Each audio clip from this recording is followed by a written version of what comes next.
Hello, everybody, and welcome to the Afternoon Tune. I'm your host, Josh, and with me today are my two special guest hosts today. I have Ant here, Stokes there. How's it going there, Stokes? And What up? and I also have Chris. Oh, shit, he just disappeared there. But hey, he'll be back pretty soon there. But I have Chris from the Black Stubbs podcast. How's it going there, Chris? Hello, Josh. How are you? Oh, man, it's great, man. Great. Got some good stuff to talk about, good movie to talk about here, to discuss, break down. Some good trailers to talk about there. This Him trailer came out there, produced by Jordan Peele. Jordan Peele's becoming one of those type of people like Steven Spielberg. Like once his name is on something, everybody just focuses on him. Nobody gives a fuck about who directed it. Jordan Peele not even directing this movie Him, and they go Jordan Peele's Him, and everybody goes, no, it's not. It's not Jordan Peele's Him. It's this other dude who directed it, but that's the only thing people care about. So, give a trailer reaction for this. It's from the creative mind of Marlon Wayans. So Marlon Wayans is involved as well. So do a reaction for that. Maybe Chris can also give me some great insight on this new Fantastic Four trailer that dropped as well there. And and of course, the big review that we're going to be doing here today is for Sinners, the Ryan Coogler film here, his fifth film in his filmography. So going to be going into that. And I don't know if you guys want to do spoiler review, maybe talk a little bit of spoilers there as well. With this movie, we'll get into a little bit of the depths of it as well. But Chris, let people know about you. What's going on? What you got coming up next? Everything like that, man.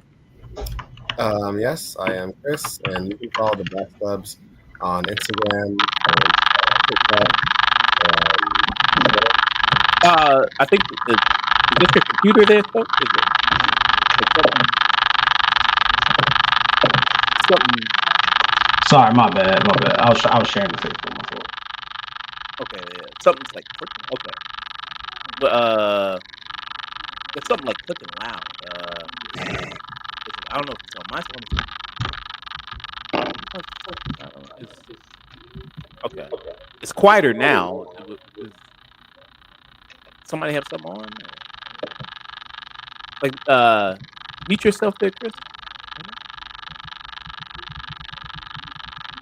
Okay. Can you mute Chris real quick? Let me just see there. I just want to see if it's coming from you. Yeah, mute yourself. Yeah, let me just see if it's coming from you there. Is it me? Can you mute yourself, Chris? I'm trying to see if it's coming from you. Can you mute? In the StreamYard. Yeah, just like hit mute your mic. So yeah, and then something in the background for you, Stokes. Something. Yeah, it's coming from you, Stokes. Yeah, I don't know. It's like some clicking sound or something like that. I work on this in the background. Yeah. Okay. But Chris, yeah, let people know about you, man. What you got coming up? What you got coming up next, man? Yes, you can follow us on Instagram and TikTok and Twitter. I just reviewed Sinners. I saw it yesterday. Yes, I saw it yesterday. And today, I didn't get a chance to record it yet, but I saw the Wedding Banquet with Bowen Yang, Lily Gladstone, Kelly Marie Tran, and I didn't know it was a remake of a 90s film of a very similar plot. But that'll be the next thing I review, and then that's currently all I have next. I'm not sure what's coming up next in theaters for me, but as a Star Wars fan, Revenge of the Sith is having its 20th anniversary. I'm seeing that next week in theaters. That's going to be an awesome experience because I was the perfect age for that movie when it first came out back in 2005. So be on the lookout for just a very fun reaction for a movie I've seen countless times, but it has been 20 years since I've seen it on the big screen. So I saw Return of the Jedi for its anniversary. I saw Phantom Menace for its anniversary, and it was just, as a Star Wars fan, like a euphoric experience. So I'm looking forward to that as well. Very cool. And Chris, Black Stubbs on everything. I just had his TikTok up right here. And thank you. Hey, thanks, Javon Good. Hey, man, thanks, man. Thanks for showing up. Javon Good there. So let me see. Just talking about Sinners, Thunderbolts. The trailer to the backdrop that's coming out in a couple of weeks. So Thunderbolts there. Daredevil Born Again that just wrapped. Season one of that. Season two is gonna be coming out next year. I'll do of that probably tomorrow or Monday. But yeah, love Chris. He is always fresh with those reactions, posting everything there. TV shows, movies, all that good stuff there. Oh, just check out Chris from the Black Stubbs podcast there on TikTok there. He should be having way more followers. I think he's a jolly guy, great commentary. He should be interviewing Ryan. He should. So go out there, shout out to Chris from Black Stubbs podcast. Everything. Twitter, Instagram, all that good stuff. Yeah. Stokes, what's going on? If you want to let people know about you, man, what you got going on, what you got coming up next, all that good stuff, man. Is it still clicking? Yeah. Bro, what the fuck? I think is it your fan? Is it computer maybe? Might be my mic. Okay. I don't hear it anymore now. Okay. I'm muted now. Because I know I still hear you. You're not muted. I still hear you. I'm not muted right now? No. I mean, I'm using my computer input. Oh, okay. It's still making noise? Yeah. Put your headphones back on. Like, What the fuck? These aren't even connected. okay. Yeah, I don't hear anything right now. Okay, yeah. I'm gonna use it might be my mic. I'm gonna use my computer, my laptop volume. All right. You sound good with that. It's not Okay, cool. Javon Good said you got the Wheel of Fortune playing in the background. What the hell going on, bro? My bad. This is crazy. Yeah. But hey, yeah. You're a comic book writer. Yeah. Meet conventions there. Chris ended up meeting you at one of the conventions. Yeah. I was thinking about that. Where was that? It was last year, Awesome Con, DC. Awesome Con. Oh, did you go this year? No, I didn't. Man, you and nobody else, bro. It was mad light this year. Yeah, that's me, Stokes the writer. Let me see something. And this is your Twitter right here. People want to go check you out there. You are in the midst of a new campaign right here for a comic book there. Yeah. But I will let people know all about it there and all. Yeah, what you've been doing. Yeah. This is for a book I'm doing called "My Girlfriend is a Cyborg Assassin." Very fun. It's kind of like a cyberpunk noir, almost in the vein of like what's the movie? Blade Runner. Mm-hmm. Very fun. Got some beautiful artwork. Got my whole catalog up there. And then me, I just make comic books, go to cons and shit. Nothing crazy. Yeah, always out there at these conventions. There, what's conventions you got lined up for this year? So what? I just did Awesome Con 2 weeks ago. I'm going to what's the city in Georgia with the going to Georgia for a show twice, and I got Atlanta. And then I'm going to it's all over the place, bro. Virginia Beach, and then I'm all over the East Coast. I can't even think right now. I'm sorry, I can't even think. But I'm staying busy, Yeah, I'm just going to what freaky shit is this going? Like somebody did this meme. Like kind of freaky shit is happening here. Well, they were talking about a big part in the movie. And I was like, I fucking hate people like this. Like, yo, just shut the fuck up for like 36 hours. Let everybody, watch the movie. You know what I'm saying? Yeah, I agree, Javon Good. Yeah, what the fuck? Yeah, I agree with that. But yeah, I think I do have your comic there. I've bought your comic before. There, it's in my collection. Hell so yeah! it's probably gonna be worth a lot of money someday. So I got that tucked away there. I wouldn't count on it. Yeah, so I believe in you, man. I think you're gonna get to that point there, Stan Lee. I think you're gonna get there. I'm not. Don't put that on me. Then have a kid, and then they abuse you when you get old. I think What the yeah. fuck is going on, bro? Yeah, man. So yeah, awesome there. But people want to check you out. That's your Twitter there. Just type in Stokes the writer, and they'll Yeah. be able to find you there. Your Kickstarter's there. Your pin tweet there with your latest comic gonna be coming out. Maybe if you live in the Georgia area, he's gonna be at a convention near you. So that is very awesome. There. Thank you for joining me. Uh, Savannah.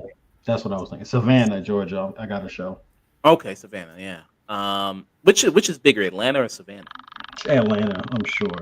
Okay. I'm 100% sure it's Atlanta. Yeah. So yeah. So we got that. Us, afternoon tunes. So I'm gonna be back. I'm gonna be streaming tomorrow. Chris is gonna be joining me. Gonna be reviewing Drop. Gonna be reviewing Warfare. And yeah, probably just review those things there with Chris. And then Monday, Sage from Radio Infamy. Trudy, he's gonna be joining me there. We're gonna be reviewing Daredevil Born Again season 1. Let's see. Also, probably he's gonna do some video game reviews there. He usually comes on to help, so we can do some video game reviews there as well. Possibly the Devil May Cry anime series there. Do that. Maybe if we have enough time, do Batman Forever in tribute to Val Kilmer, who recently passed away. Legendary actor there. Are you going to be doing anything for Val Kilmer there, Chris? Going to be watching any of his movies, doing any retro reviews there? No, nothing like that. Not a fan of the Iceman. No. I'm definitely a fan of him, but not enough to like revisit his work and do. There's other things. I thought I reflected when he passed away. I did a little posted some tribute posts on the Instagram story. That's about it. Okay, all right. I did it already. Yeah, you did your thing already. All right. Yeah. All right. So yeah, maybe do that. So all right. Very nice there. So I don't hear the clicking now, but you're muted. So let's see if you unmute yourself there. I don't hear anything right now. I don't know. Okay. When you start moving around, it seems like It's like my right now. mic. It's doing it now. Say less. All right. Yeah. So yeah, when you start moving around, yeah, it's there. But like I said, yeah, we got a good show.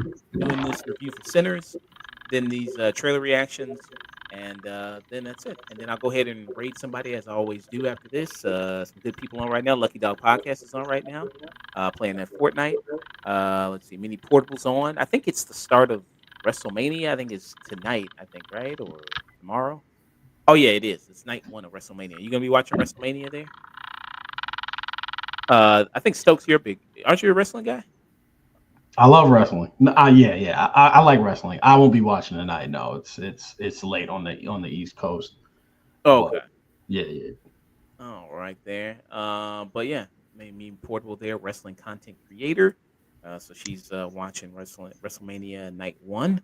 How many nights is this? Is this 2 or they expanded it to 3 or this is like? Oh, okay. And then Javanga said you're reviewing Last of Us 2. Yeah, when that wraps, I'll review Last of Us season 2. I'll review that, or when it's midway through, I'll do that though. I've heard from people that it's rocky start with the season 2. I don't know. Chris, do you have any thoughts on that season 2 of Last of Us? I'm not watching Last of Us, to be honest. Oh, okay. I didn't see season 1. Oh, okay. I'm so sorry. Yeah, well, yeah, horror is not really your thing there.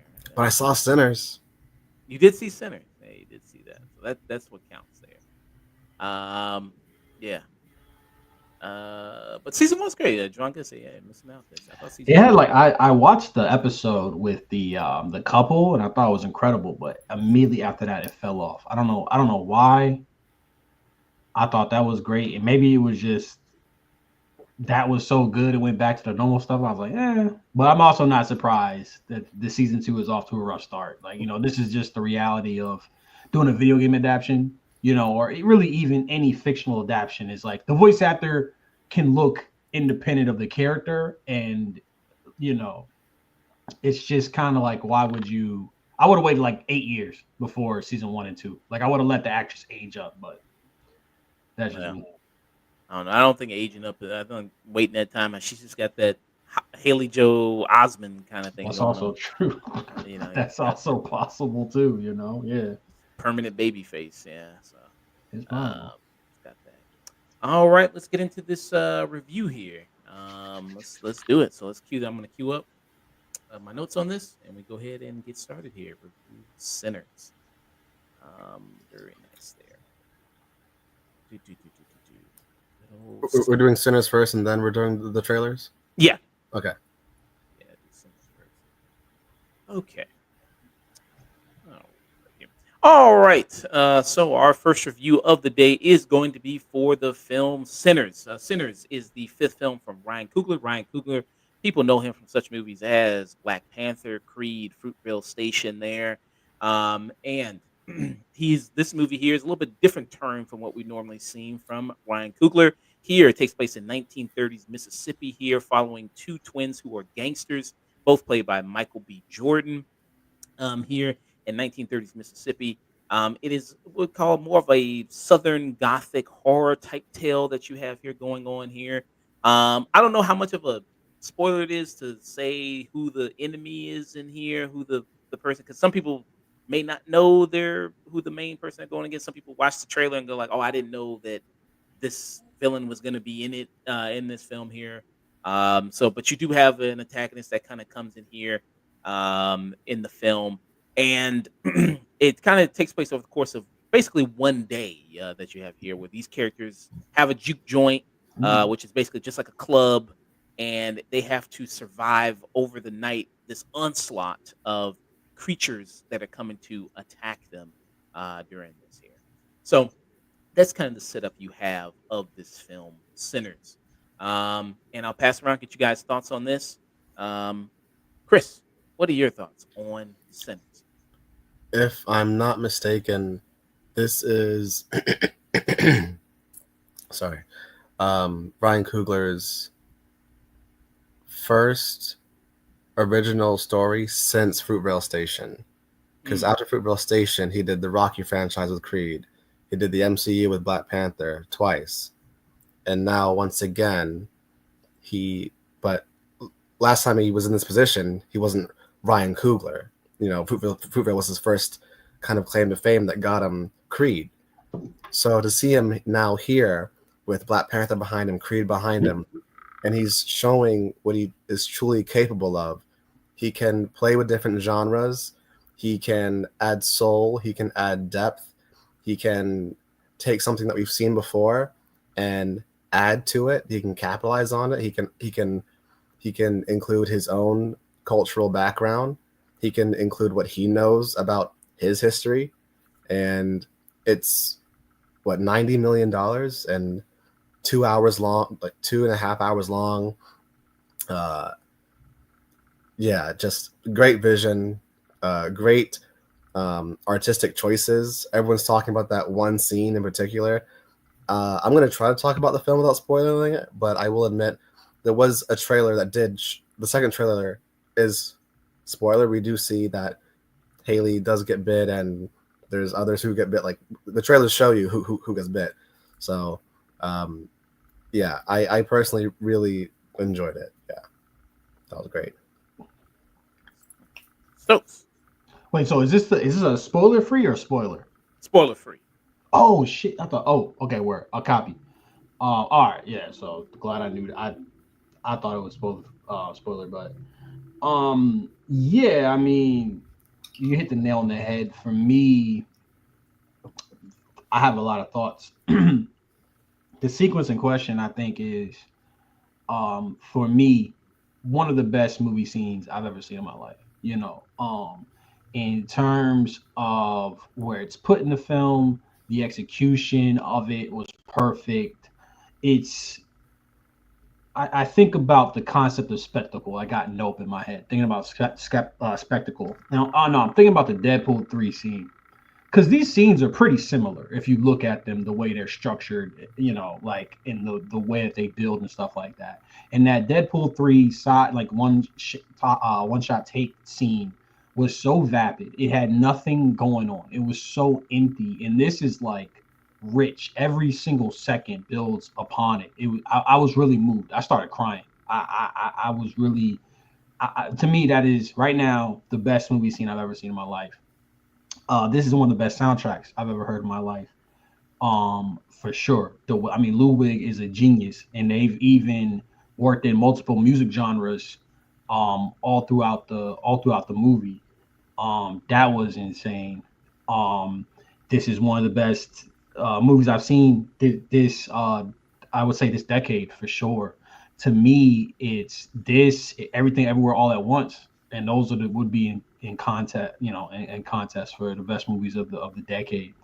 So I think Ryan Coogler, I'm like, yo, you had this in you the whole time. Like it really makes you kind of look back at Black Panther 1 and 2 and be like, that was a waste of time. Like that you couldn't really make the movie you wanted to make. We can tell. It's so evident in while watching the movie. So this will probably end up being my favorite movie of the year, the best movie of the year. And now I think we start talking, Jordan Peele versus Ryan Coogler, which I think was a conversation before, but I think it's over for our boy Jordan Peele. I think he's cooked. At this point, he's fried. Yeah. See, man, that's what the movie was trying to teach you, man. Stop putting black people against each other, man. You're doing That is not what the man. movie was trying to say. That's not You what know? the movie was trying to say at all. Well, I think it's fair though, because Jordan, you don't get this movie without Get Out, and so I think it's a word in comparison. And obviously, like I think in comparison, you can kind of highlight what both do. But to me, this is better than Get Out, like because it hits a lot of the same notes. It hits similar notes, but it also has that spectacle and that wow factor that puts it over for me personally. And the soundtrack, everything, the whole package is just amazing. I'm curious how y'all felt about Michael B. Jordan, because he is the only thing his acting. I feel like his acting was a little spotty in terms of this could be a Oscar winning performance, but I don't think he hit all the that accent is a little shaky for me. I don't know what y'all. Yeah. I'm Shaky like him right now, trying to Yeah, smoke that's this what thing him right trying to there. hold that accent. And it's funny because he plays too, like at summer. I mean, and also shouts out to him. This is definitely like a great performance. I feel like with them playing twins, like I felt like he was better at certain things with Smoke. Like Smokey had the physicality, and then Stack, had that classic kind of Michael B. Jordan charisma to him. Mm, yeah. So Smoke and Stack are the two twins here that you see, both played by Michael B. Jordan here. And like you mentioned, so Stack is more of the measured, calm one that you see, more of the maybe the brains there, and then you have Smoke, who's more of the impulsive one, or is it flip, or Yeah, is Stack is the okay? So Stack is the one with the gold tooth, and yeah, then okay, so Stack is more the impulsive one, and then Smoke is more of the measured one there, as you can see in it. Um, and you see that there are two kind of distinct personalities. I know you said at one point before this movie came out, you were worried a little bit about Michael B. Jordan and whether he'd be exposed as an actor and how, I guess, um, what's his range as an actor and how far it kind of goes there with that. Chris, what do you think about Michael B. Jordan in this Um, yeah, I tweeted that I've been critical of him watching movies with my brother. To follow you home. We both agreed. Well, my brother said it, and I agreed. For a while, he was a one-trick pony. He was kind of he has this Brad Pitt curse where like Hollywood thinks because he's handsome, he has to play the handsome guy all the time, and he gets a lot of these cut and dry roles, and he kind of gets pigeonholed and does the same thing, whether if it's that awkward moment or that movie where the friends get powers and one of them turns evil and like Chronicle. And yeah, I want to name another one, but even his Johnny Storm in Fantastic Four, that really bad movie, he was kind of doing the same old thing. So when he did Killmonger and he finally transformed himself, the way he walked, the way he talked, facial expressions, his voice, I was like, finally, he's tapping into something different. This is the best thing he's ever done. And then I saw Sinners. I was like, okay, so he's fully capable. Well, maybe he's getting better. Maybe he's getting better as he gets older, because maybe he wasn't always fully capable. But as someone, I know what it's like to have a scene partner who's better than me, and I know what it's like to have my game raised by working with someone who's better than me. Someone who, like a better actor who knows how to create a space, who knows how to make the scene feel real. That helps me make the scene feel real, and that kind of raises my game. When the thing with Black Panther, Michael B. Jordan was acting opposite Chadwick Boseman, a brilliant actor. He was acting opposite Angela Bassett, a great actor. Forrest Whitaker, a great actor. Daniel Kaluuya, a great actor. Like that's why he was. I think that's why he was so good in Black Panther. His all his scene partners were fantastic actors, and they kind of raised his game. Like he had no choice but to like kind of be better. And now we get to Sinners, and he's working opposite Delroy Lindo, who's a great actor. But I don't know. I don't know what kind of research they went into him and Coogler. I know they work well together, but Michael B. Jordan, I agree. The accent was pitchy at some point. Sometimes he lost it. Sometimes it was just his voice. Um, but he definitely, this time around, once again, he tapped into something that was outside of himself, and I was like, all right, this is good. This is good. I can now take back the one trick pony comment, and because for a long time I couldn't put him, like, I like him, he's likable, he's a movie star, but I couldn't put him on the same tier as Chadwick Boseman, Daniel Kaluuya, Mahershala Ali, like really great, like actors. Even I'll even put John Boyega up there, Idris Elba, like those guys. But he's definitely getting better. So I'm really proud of him and Coogler. This was definitely an achievement. Yeah. Sorry. Oh no, go ahead. I think the California accent would poke through. You know what I'm saying, when he was playing. I don't think he's still not in the I think he's better than John Boyega, and I think he's almost like a Tom Cruise to me in the sense of, because Chronicle, he was great. He was amazing in Chronicle because it was the first time we had seen it, and when he's just being charismatic, he's almost like Will Smith. I think Will Smith is probably a better actor, maybe, but I think that's his archetype. And frankly, he's kind of branched out more than Will Smith ever has with working with Coogler.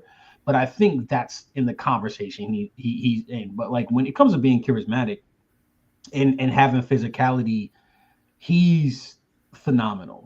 That's when the movie's at its, well, that's when he's at its best. So yeah, I think it's a B plus. I think you named a bunch of actors, like Chadwick Boseman is better. Like Chadwick Boseman is probably the only actor though I think who could have done this, like who could have played, that has the charisma of Michael B. Jordan. Mm-hmm. But would he have the physicality? Like it's almost like this is the perfect role for Michael B. Jordan, because you need somebody big. I was thinking like young Don Cheadle. I think young Denzel would be the perfect casting for this, of course. Like but Don Cheadle's, but would he have the charisma? Would he have the swag? Would he have the physicality? So I think you got to give him physicality is a trait. Jackie Chan, like that part of that was his physique. I mean, The Rock isn't doing like the most interesting stuff, but that as well. So that's a skill. For sure. And Chris mentioned this cast here. So you got Haley Steinfeld who shows up. People might know Haley Steinfeld. She's the voice of Gwen Stacy in the Spider-Verse movies there. She's also shown up in movies like Edge of 17 as well there. You have Jack O'Connell who's in this as well. He plays an Irish person in this there. And he's also been in things like you might have seen him in he was in Died, he was in United there, Jack O'Connell.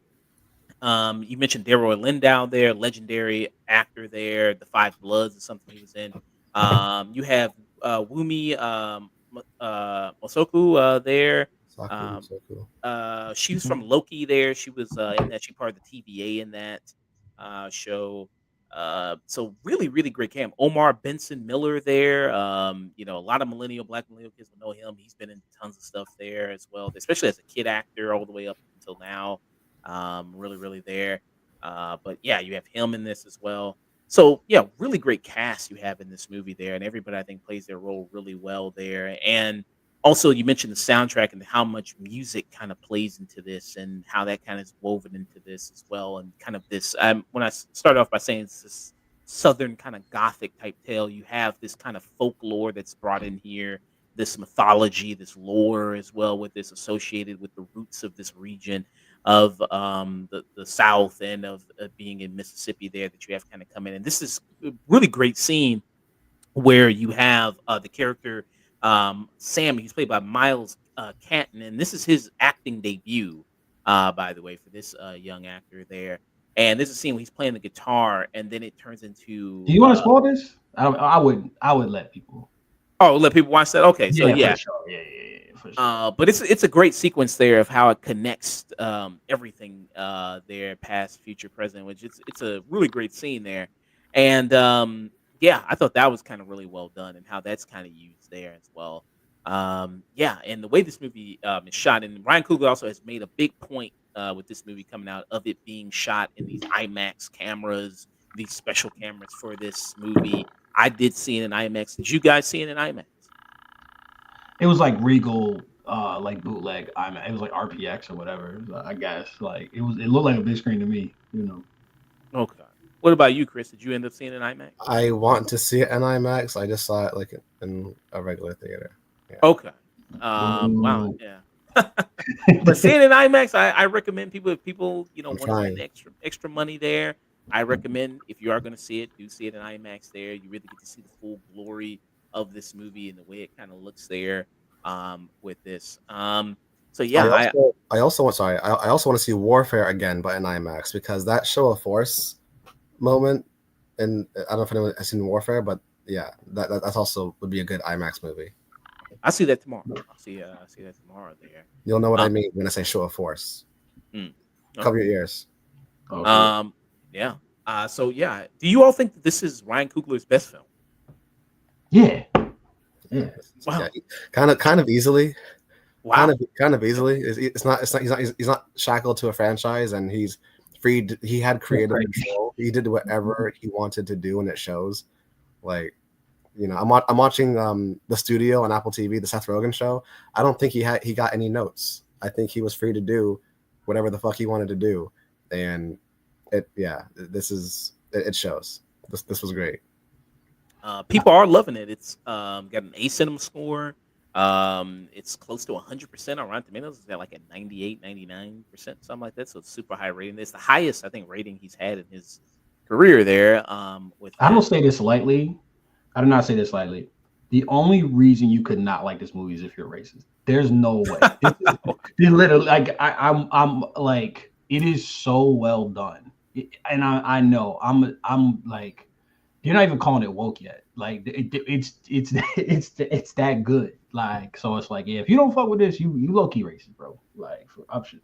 And also that scene in particular, it's interesting because more like if Martin Scorsese directed that, I was scared that because this is a black movie, they wouldn't grant it the same creative license or creative freedoms. And I was like, well, Martin Scorsese did this, it'd be popping, but it is popping, but also Martin Scorsese, you couldn't do this or he wouldn't do this. It's really bold. It's really bold in the way that I don't think any other movie, to be a period piece, the licenses it takes is super fucking risky. In the scene we're alluding to, that shit couldn't have been cheap. Like, that had to be like weeks of filming. Like, it had to be. So yeah, shouts out to Ryan for sure. Yeah. And Javon gets it, so I'm guessing his worst movie is Black Panther 2. You think that's his worst one? Yeah. And it's still not a terrible movie considering what he had to do. Like, in terms of pivoting and changing the story completely to do something new, to honor Chadwick and still kind of push forward the narrative of Black Panther within the MCU, it was still cohesive. Like, he's a talented man. Like, yeah, put him in the worst situation, he'll still make something presentable. And thankfully, this movie was so good, you'll give him a mulligan for BB2. Because I did think that movie was pretty bad, but obviously the circumstances were what they were. Yeah. But if this was like you're looking at like if you look at like what's the Russo brothers, they Yeah. had like 2 flops like immediately after. It's like you're they're calling on MCU merchants, Like and then this guy yeah, not like 'cause falling apart. after Endgame, it was Cherry with Tom Holland, that really bad war movie. Mhm. Yeah, and then the Gray Man, it was like a '90s B movie kind of action thing. And then what was the other thing they did? There was like a third thing they The did, Electric State. like that. Yeah, a lot of whatever they do outside of Marvel, it's not good. Mm. It's like, yeah, y'all just need each other, right? Like y'all are like, do you think the toxic couple they get away from each other, they're still toxic? It's like, nah, y'all need to stay together. But they Y'all they need the did power they through. did Winter Soldier, and they did Infinity War, and they did Civil War. I'm like, wow, those are good movies, but like Great movies. anything outside, I don't know. They don't have it. I guess Ryan Coogler, he still got it there. He ended Ryan- up doing a film there before Marvel did there. Yeah, good one, great one. I'll go around get you guys' thoughts on this. We could get in a little bit of a spoiler talk there because I think just to talk more about the cultural influences and that kind of on the film, I think is very important to discuss. So, Chris, what would be your final thoughts and rating for Sinners? So I really liked the spirituality. Light spoilers. The very beginning of the movie, there's a line. Some music is so powerful it can pierce the veil between past, present, and future. The way Ryan Coogler took that line of dialogue and made it the through line of the entire movie, like I said before about depth and soul, it is on the surface. It's a vampire horror movie.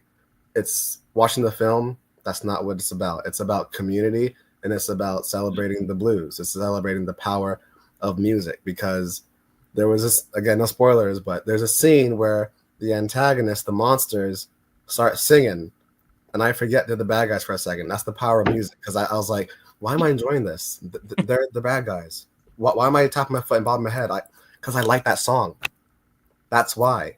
And that's the power of music. And that's the point of the movie. I'm like, and Ryan Coogler captured that, and like he got me. So that's I'm watching the movie and I'm like, yeah, I'm enjoying it, but 5 stars, really. Everyone's giving it 5 stars. We get to the very end, and the ending kind of it doesn't recontextualize the movie, but it adds a new swell of emotion. And when that swell of emotion came in, I'm like, yeah, 5 stars. Yeah. Yeah, five stars on Letterboxd. I put it above Magazine Dreams as my new favorite film of the year so far. Mm. And yeah, whatever. What's your highest rating? This is cinema. And what's your second highest rating? Peak. Oh boy, I didn't know that was your grade system. You know what? I'll give it the Martin Scorsese cinema. Yeah. This is cinema. And then there's a meme going on where it has the Sinners and it's like cinema. Cinema. Yeah. Yeah. That's right. Yeah. They have that kind of going on. Wow. So you give it. Wumi Asaki was also in Lovecraft Country. Yes. Which this movie had those kind of, period piece, but black people dealing with the supernatural, but the supernatural is a vehicle for racism. I liked it. Yeah. I don't think it. Well, I'm not. Well, respectfully, disagree. I think that's why the movie works exceptionally well. I don't think it like with Lovecraft Country, because I did not like Lovecraft Country. It was a little. That show was exclusively about like supernatural and race, and it got muddled, and it was. This really isn't. For me, when I watched the trailer, I'm like, oh, this is just a siege movie versus vampires, right? Like, to me, that's what I saw. Or this is like From Dusk Till Dawn, right? Like, and I was like, to me, the weakest parts of this movie were when it is kind of just almost a straightforward. When there's not music playing, it's like, oh, we got to survive. Those parts are not the best parts of the movie. But when you hear the bad guys talk, they're like, they're not even racist. They're not. I mean, like it's almost more about culture than right. And obviously, those things are intertwined, of course. But I think that's why people aren't calling it woke, because it's not like, ooh, the scary white people are going to take the music away. It's like, nah, the white people were like, yo, we want some of that. Like we want that blues, And then they fucking play some music. You're like, yo, this shit is some heat. Like, you think you're gonna play some off key shit? Oh no, they were fucking vibing. They were good. Oh no. So, yeah, what about you, Steph? What will be your rating? Okay, I'm gonna say this is cinema, but I'm with the eye roll.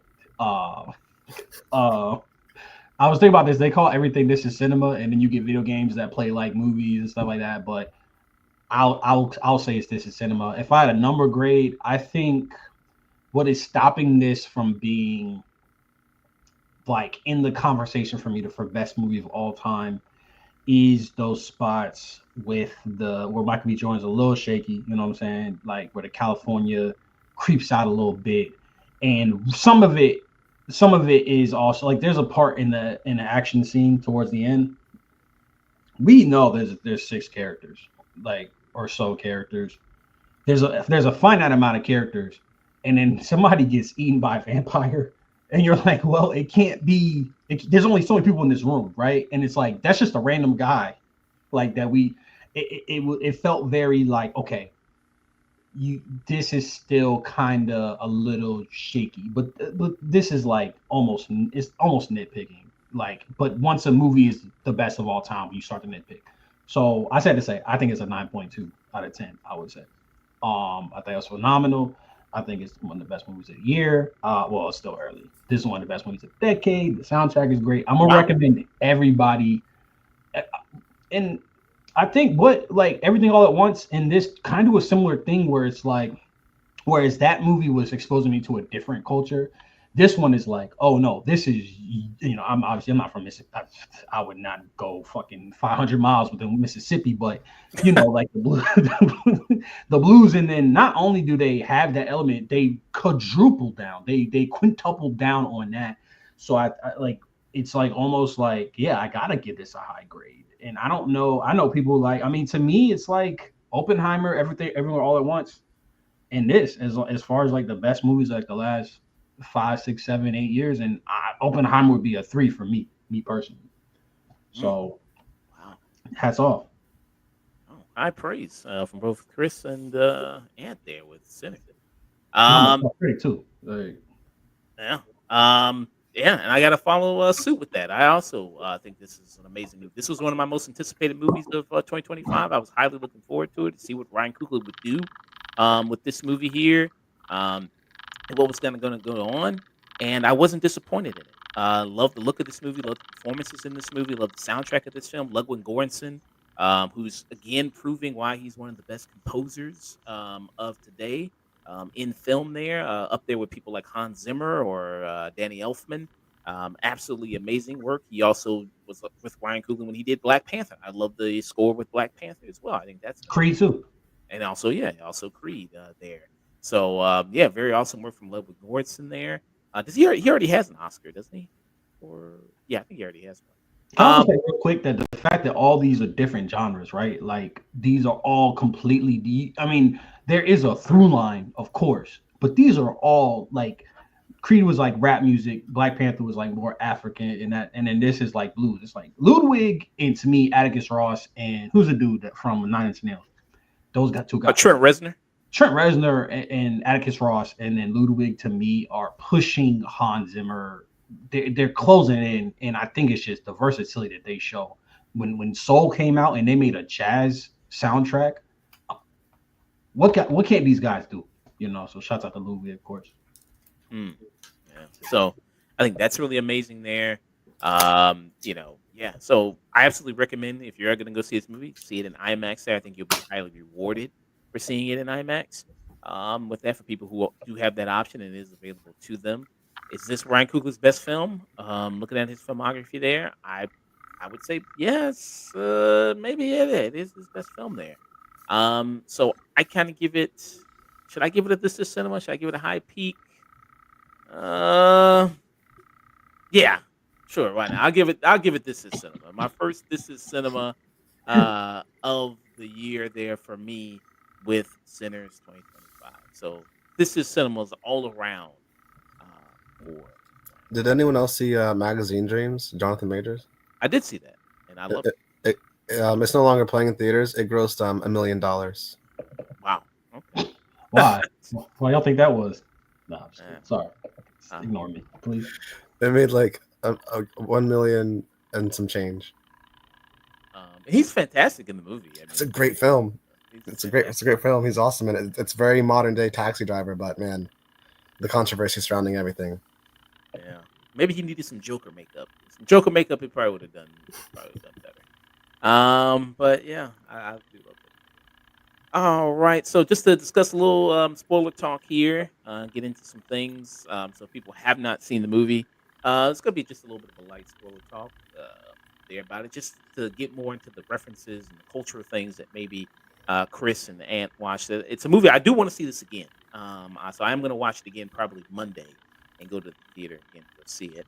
But yeah, Ant, is there anything? So to set up here, like I said, I didn't know how many people knew about kind of the threat of the movie going into the film. Maybe some, I don't know how what the percentage of people, how many did know it was vampires that were the main threat of this. But yes, they are the main threat of this. Jack O'Connell plays the lead vampire here in this, who is Irish, and him being Irish does play a part in the movie there because, as Chris mentioned, there's like a river dance scene that he does there, playing kind of Irish music, and then also the way he's kind of, as a vampire, the way they treat vampire lore in this is a little bit different than what we've normally seen there portrayed in movies. Here, when you once you get bit, I mean that's it. You turn into a vampire. Usually, like in some vampire stuff, there's like a whole process. Like you gotta bite some, and then you gotta like bite your vein, and then pour your blood into them, and then it takes a minute, and like overnight, and then you turn into a vampire. Here, it's just like pretty instant. Once you get bit, you become a vampire, and you kind of know all the tricks of the trade, and then you become this instant soulless demon here. What that kind of goes on. But yeah, so he plays the lead of the vampire there. That is pretty much leading this onslaught there against these people in this juke joint. Michael B. Jordan and the few survivors there, and you think like how they're gonna make it out of there. But yeah, so is there Stokes any cultural things that you really noticed with this movie that were very impactful that you saw there? I mean, there was the infamous scene, which again I think is gonna be incredible. I think that's gonna be something people talk about for a long time. Um, and I thought it was interesting.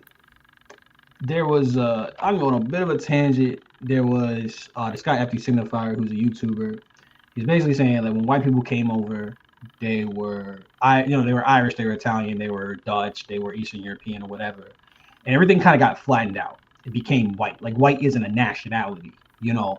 A white is almost like an absence of nationality in a sense. You know what I'm saying? Like you kind of get uniformity, and it makes sense that the Irish guy would come and be like, "Yo, I want the blues." Like that kind of tracks, and what he was pushing for was almost the uniformity, the flattening of culture, I think, and that's something I noticed. What I really liked is, like I said, I mean, he's not watching the trailer. It's like, oh, these racist vampires versus like that, and it's like he's not racist like at all. Like from what I can remember, it's more so just wanting to have access to every I mean I don't recall that much as some in any that, and then he kind of was like, yo, the real racist was trying to fuck y'all over, but I got your back. He's like, yo, you want to become a vampire? And then the way he was describing it, he was like, yo, y'all's gonna get fucking killed in the morning. And it's like he's kind of arguing for like a post-racial society, and I'm like, it don't sound so bad, So that's what I noticed. There's obviously the scene that has a lot of different stuff, but I mean that it's all throughout the movie. You know what I'm saying? Like you can't really dissect it, and I think that's why I'm pleading people not to call this fucking woke, because it's paradoxical, because it is about racism, but it's not at the same time. Like that. The way that he folded that in, I thought was very excellently done. Mm, okay. What about you? As far as historical context goes, the film being about the blues and the way these white vampires do, and the the first guy who gets bit is the son of or nephew of the Grand Wizard, like he's a Klansman. So yeah, it's about racism. Like come on now. Um, so the fact that they're at the door asking to join, and they say, "Listen to this," it's that cultural appropriation, cultural assimilation. Like we want to be part in. Can you invite us into? Can we be invited to the cookout? Can we be a part of the blues? Like it's our genre of music. You like it so much, you want to join in, but your intentions are impure. It's like the Pilgrims giving the Native Americans disease-ridden blankets.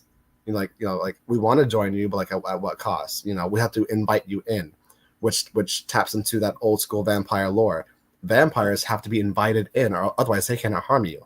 That's why they're so adamant on saying, like, once they get bit, their old friends are like, "Aren't you gonna invite me in?" Like, and they make the point, "You've been in and out all night long. How come you now need to be invited in?" Because he's dead. And Wumi Masaku playing Annie, she's the MVP of the film. If it wasn't for her knowledge of voodoo and that supernatural, or her supernatural background, they'd be cooked. She knew how to handle vampires, and I like that before she knew they were vampires, even said the word vampires, it was just they are a hate, or a dark spirit. Before they pinpointed it, she just knew something's off. He can't you tell? Can't tell what? He's dead. What do you mean he's dead? Like, he's dead. His soul is trapped in him, and now he's like not himself. Like, she had all this knowledge, and to the point where she knew, if I get bit, stab me in the heart before I turn. That way, I still get to go to essentially heaven. Otherwise, my soul is trapped in this vessel. So yeah, there was definitely a lot of history, and now that we're talking spoilers, that one scene in particular where Preacher Boy is really going in on the blues. We get it's a one shot, right? It's a one shot take of the history essentially of Black music, not just Black music. There was because we're including that the Asian couple, because back in the day, Asian people were around. Like, I like that Ryan Coogler once again, the same way he didn't need to include Latinos and indigenous Latinos in Wakanda Forever. He didn't have to. That was a choice that he made. He didn't have to include Asian people in this movie. That was a choice that he made because he wanted to be historically accurate. There was a relationship between Blacks and Asians, back in the day, but white supremacy rules all, and eventually that relationship kind of dwindled. But I like that, that one shot take. We're getting different eras of Black music and its importance to our culture, and it just, music is such a character in itself in this film. And once Ryan Coogler is an intelligent man, and he knows his history clearly, and the way he incorporates it is seamless. He's a genius. Can I say something real quick? I think because you said like it's about like racism, and I guess what I was trying to say, it's not about overt racism. Like the villain is not targeting them because they're Black. Mm-hmm. Matter of fact, he's like offering basically community protection from the racists. So that's kind of what I meant, where it would have been very easy to make it, it's a bunch of vampire Klansmen, which is something that like Lovecraft Country would do. You know what I'm saying? That's been done before. I'm trying to think of I feel like there are other metaphors like that with vampires and the races. So that's what I meant when I said that the individual is not a racist. And I think Interview with the Vampire, it feels like the TV show that did some of that. There was also another, I feel like I don't know, it's not that important to figure out like what exactly. This is a metaphor that's been done before, but it's more so like, this guy has a gift and I want to experience because it wasn't necessarily about blues. It was about like, I guess, like just good music, I suppose. So that's what I meant. And I thought the movie was a lot better for not having him just be like, like, say the N-word or something like that. That's what I meant. Like, it's not as easy or as simple as like, these motherfuckers are racist, and he offers the characters like kind of like a deal to turn to vampires, and you're like, yeah, if my brother just fucking got murdered, I would consider it for sure. Like, you're in Jim Crow era Mississippi.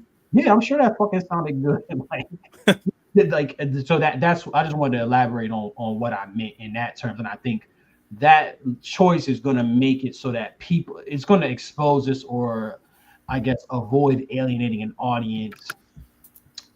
This is more in the vein of Nope to me. Like if Lovecraft and Get Out are in the same lane, this is kind of like in a different lane in terms of there is social commentary here, of course, but it's also subtle enough that you won't get like, the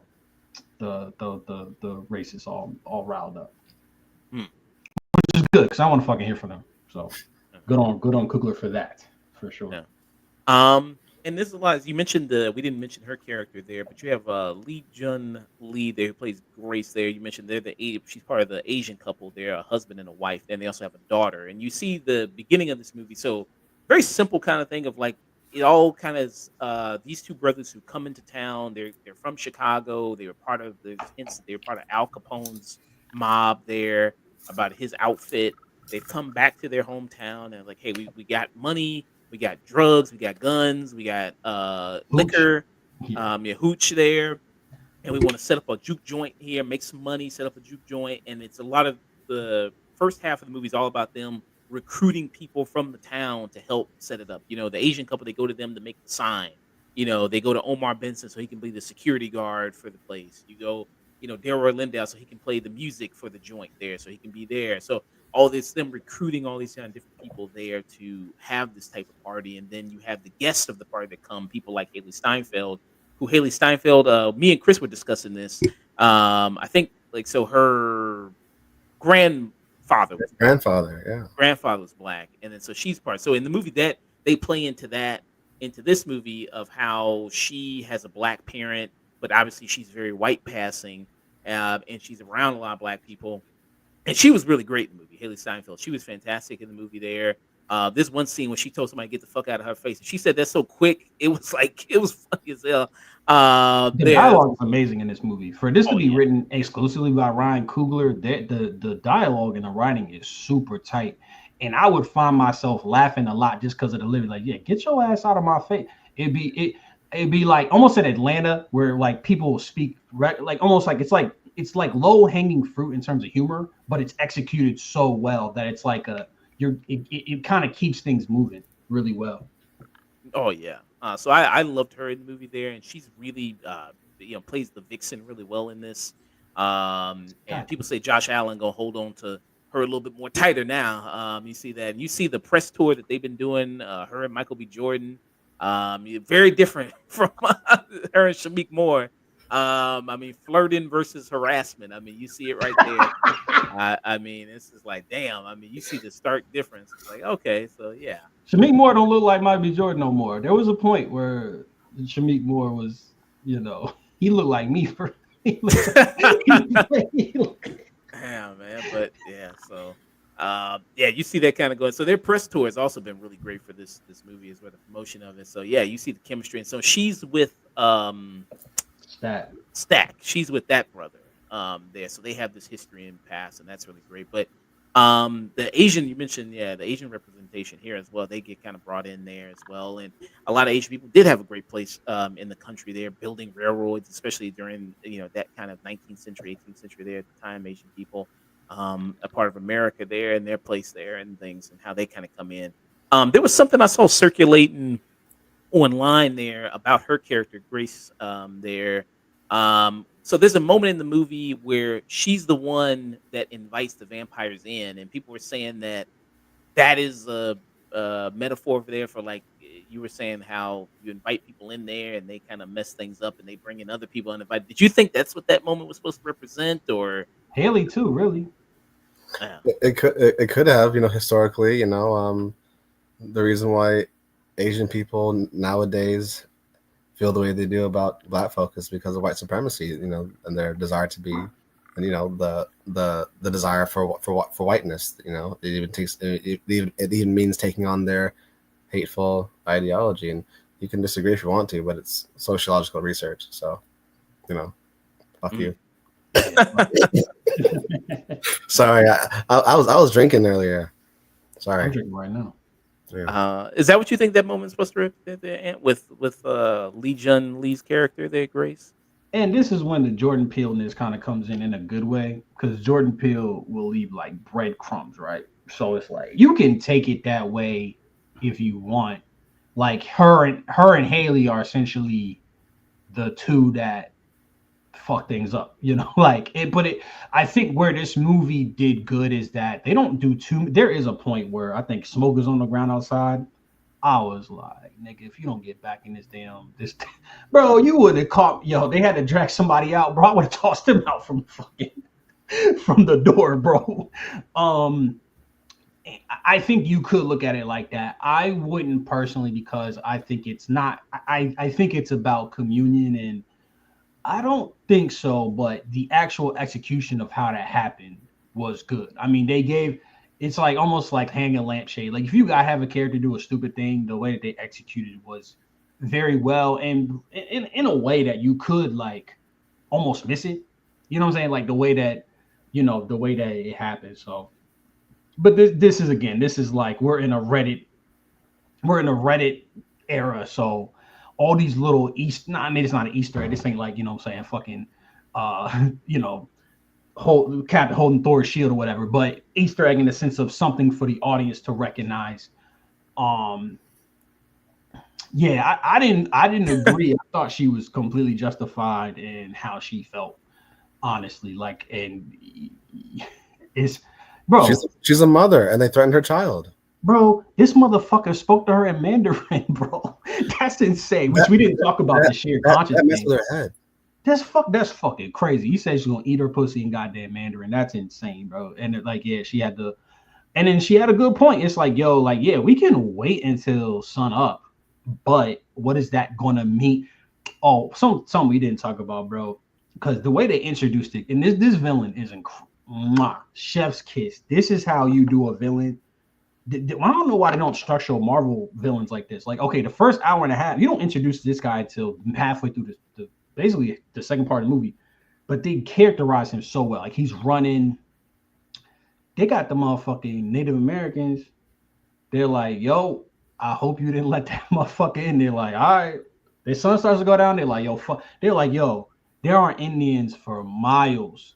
Like, they might have come from Oklahoma or some shit. They traveled far. They're like, yo, fuck this. I'm out. And they went back. So, like, God knows what 30 of these fuckers could do. You know what I'm saying? Like, so I think she was right. I think she was justified. I will say the one thing that was very hard moving again. The worst part of this movie for me is when it's just from dusk till dawn, where it's like not just from dusk till dawn, but it's not doing the subversive things. It's like there's a point where he stabs through the door, and these motherfuckers keep looking through the eye hole. I'm like, what are y'all? What are you? And I get maybe it's supposed to drive tension, but I'm like, this is a very stupid thing to do. You know what I'm saying? Like, this is like a horror movie thing, Um, so yeah. Yeah. They did it. They were smart. Everything else they did was smart. The garlic. A lot of people talking about her character, but I like you said, I did. I mean, her position made sense. I mean, like I said, they were threatening her kid, and her husband just got turned, and he became evil, and yeah, I mean, very stressful situation for her, with that. And you mentioned the shared consciousness. So in this lore with the vampires, it kind of works the same way, I guess. In some cases, there's vampire lore where if you get bit by the vampire, then in order to kill them, you got to trace it all the way back to the original vampire, and then that will kill the whole bloodline and things like that. So it kind of works that way here. And then I want to talk to you about something, unless I missed something, because like I said, so Jack O'Connell's character, he's the lead character, and he's the one that he turns the first couple in the beginning, the Ku Klux Klan couple, and Man, then fuck them. Yeah. they end up going to the party, and then they turn majority of people at the party, and then they end up doing something, but they end up killing his character, Jack O'Connell. And you see that okay, it kills all the rest of the vampires, but there's a stinger and there's a post credit scene here with this film. So there's two. So if you stay, so a lot of people didn't know that, but there is a mid credit scene and then a post credit scene with this film. And then in the mid credit scene, you see that Michael B. Jordan and Haley Steinfeld show back up again as turned vampires. They show, Michael B. Jordan shows up in his Cosby sweater, and he's The got his Coogee sweater.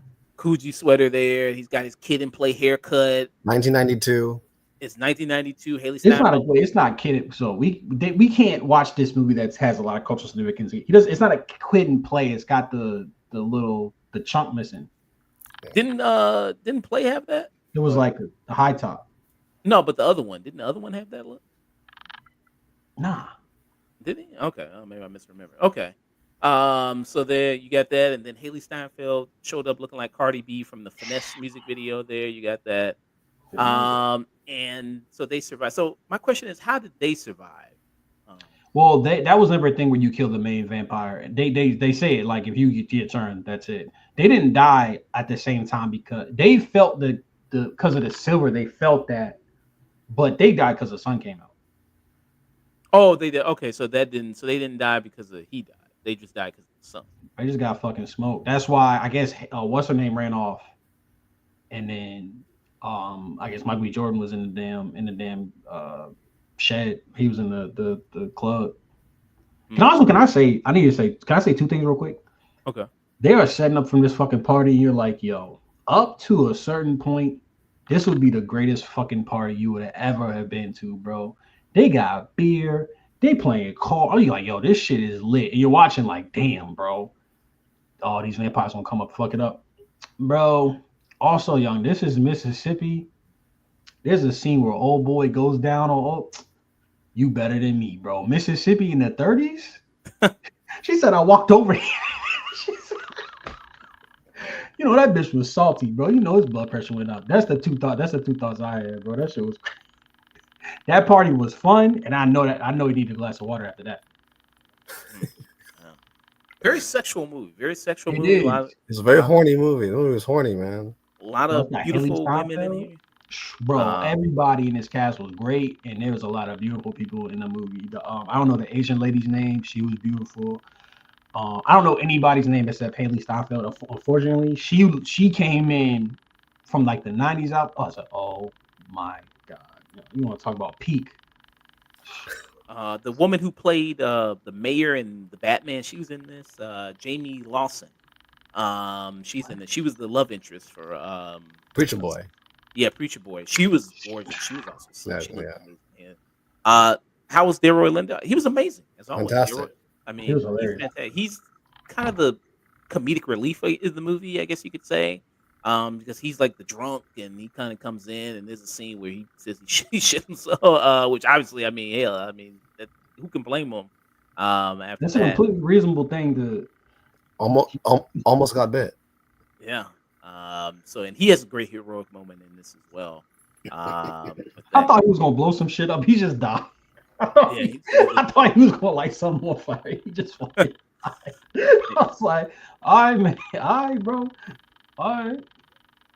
But any inconsistencies with the movie for you all, like story wise, or you think it's pretty tight? You think everything? B. Jordan's accent, like I said, there's a random dude that gets killed, and during the action scene, there's somebody's getting eaten by a vampire, but like, who could it be? Like, we know all the other 6 characters all have like they all have character moments after that.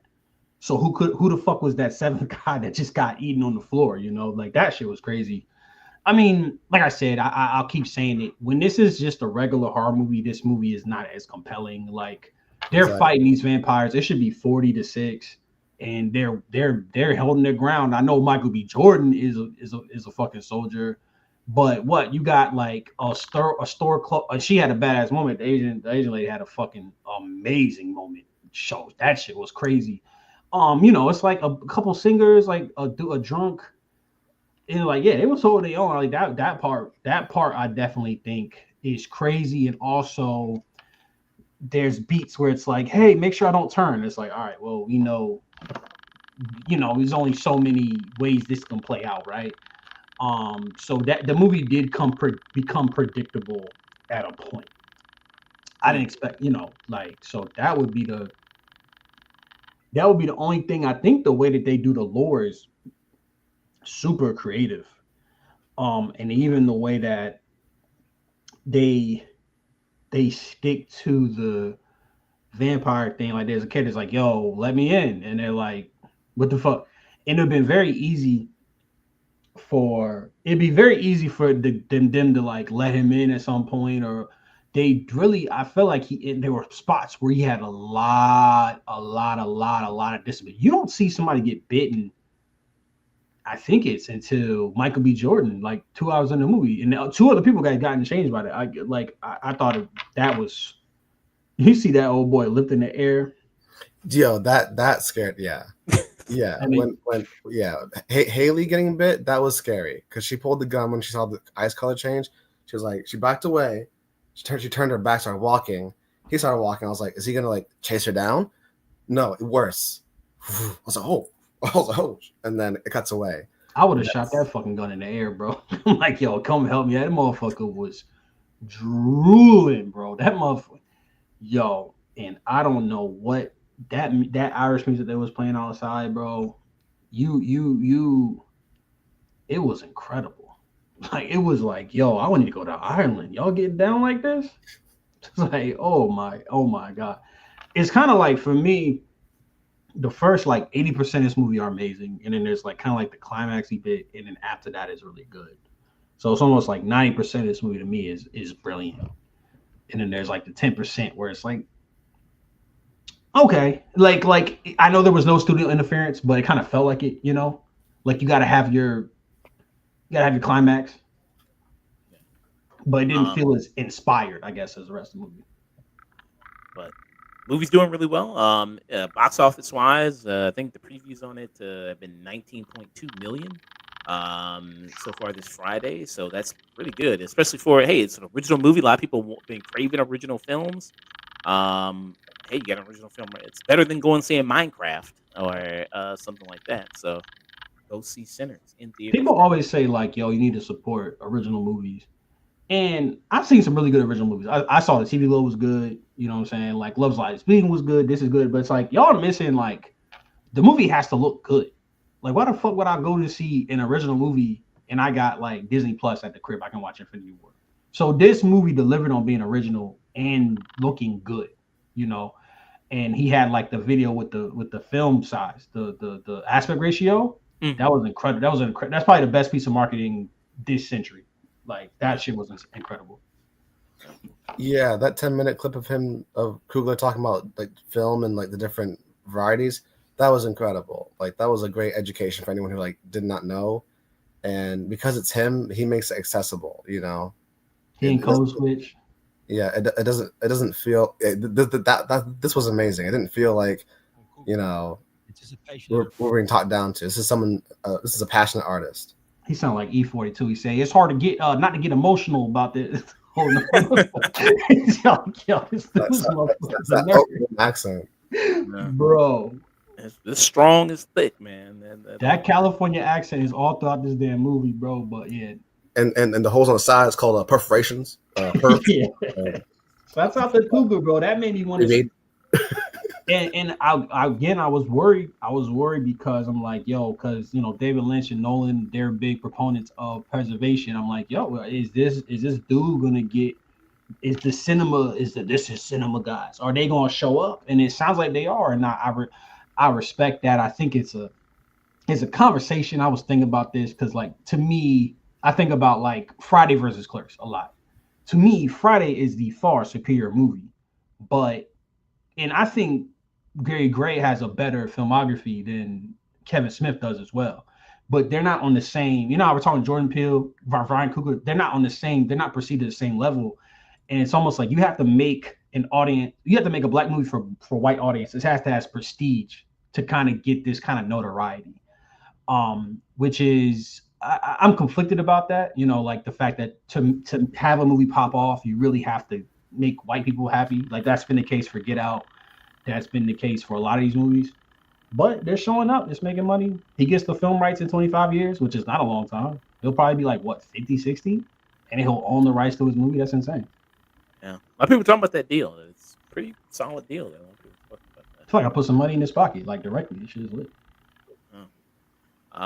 So yeah. Love Sinners in theaters now. People go check it out. We gave it all. This is cinemas all around. Yeah.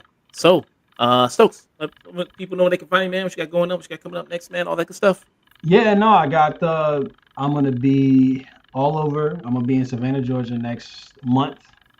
in a couple weeks actually. For Savannah Comic Con, I think it's called. And I'll be back there for Atlanta Comic Con. I got campaigns up. I'm on to yeah, you can click the link, and then yeah, that's my shit right there. So yeah, we gotta make another one, bro. Yeah, so I make comic books and stuff. And I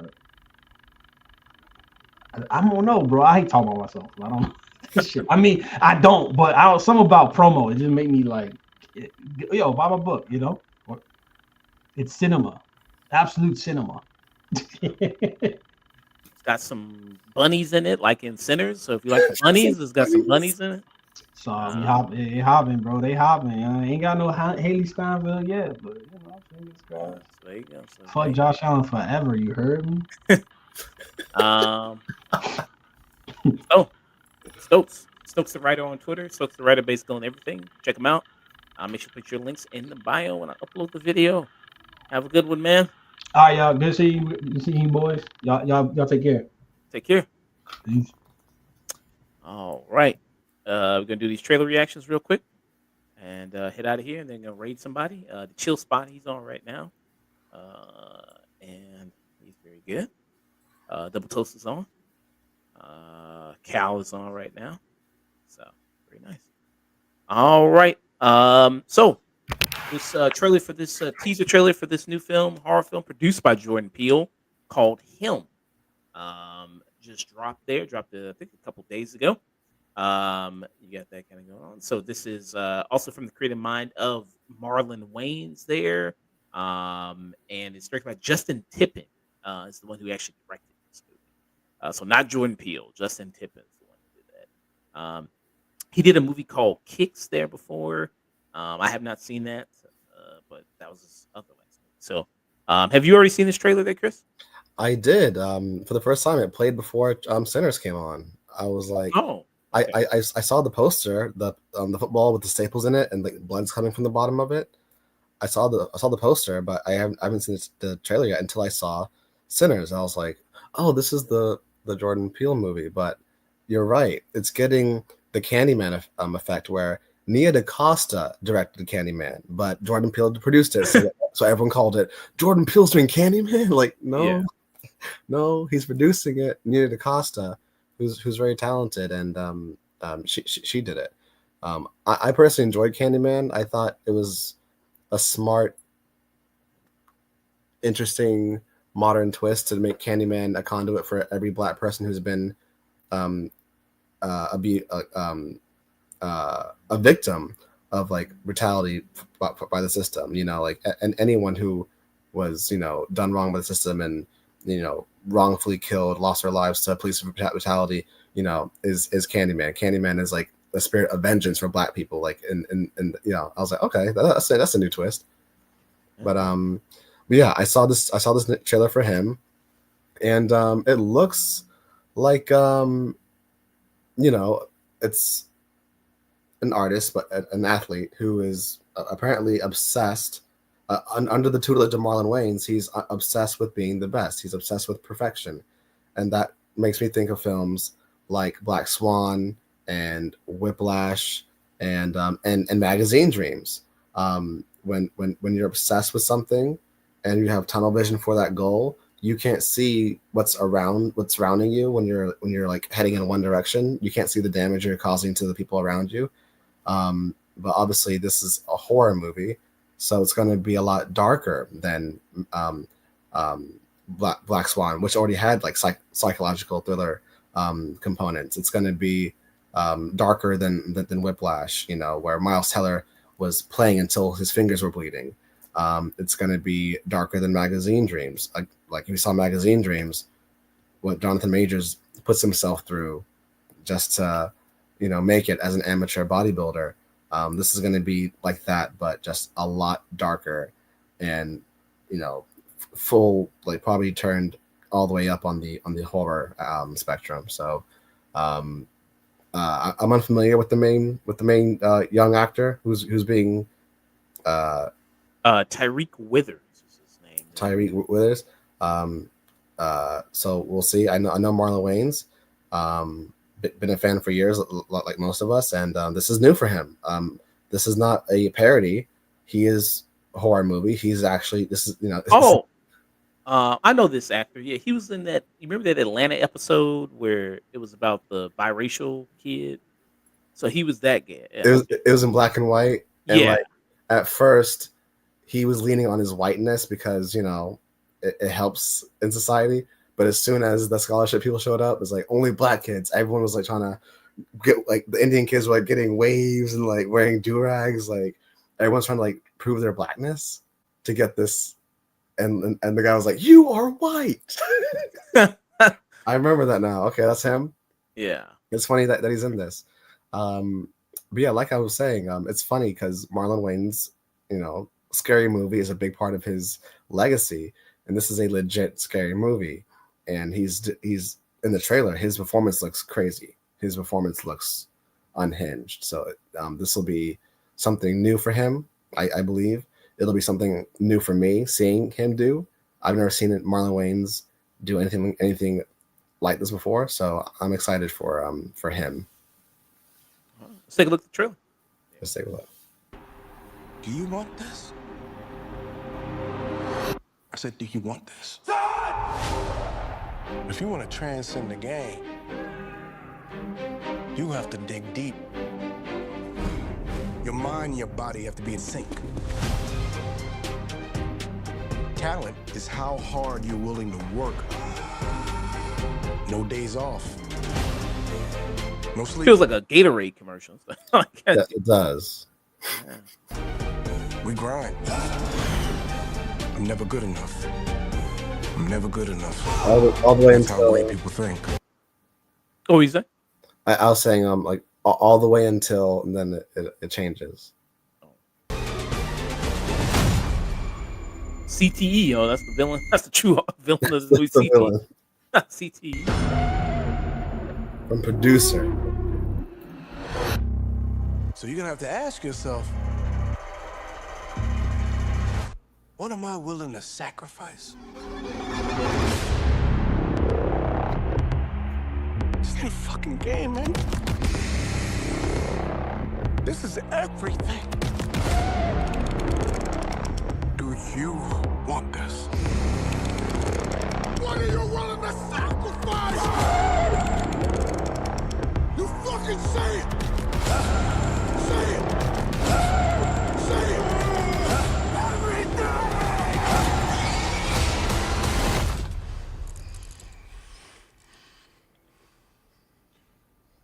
And show me.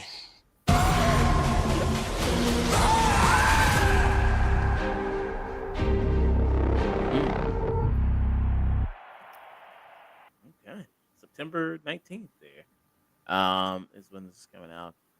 Like you said, yeah, it starts off kind of like a Gatorade Nike commercial there. You know what I mean? Like and then it just has that shift there of this. Okay.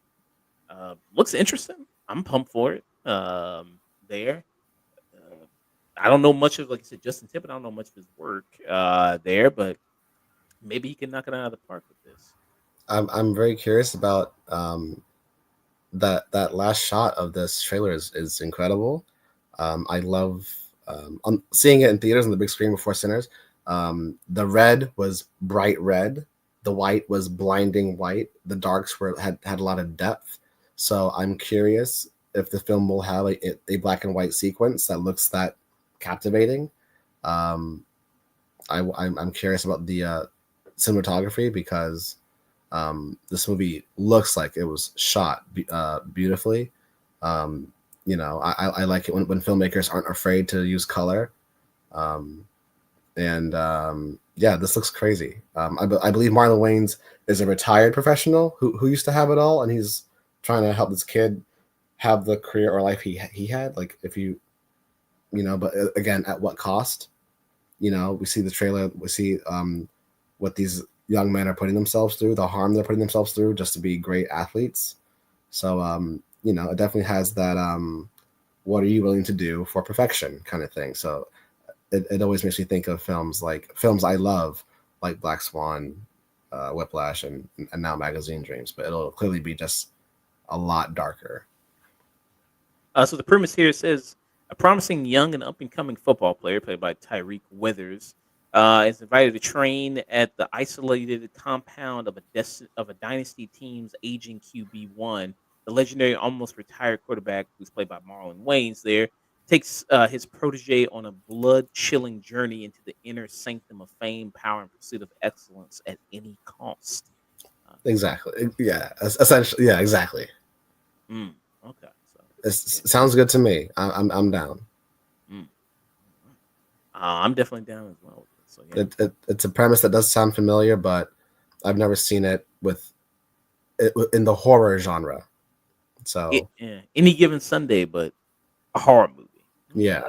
I could work. Okay, let's see. All right, we got one last trailer, and that is going to be for this Fantastic Four trailer there. And I assume you've already watched this as well there. So many times. All right, let's play it and get our thoughts after seeing it. Wow. Oh, there we go. All know the story.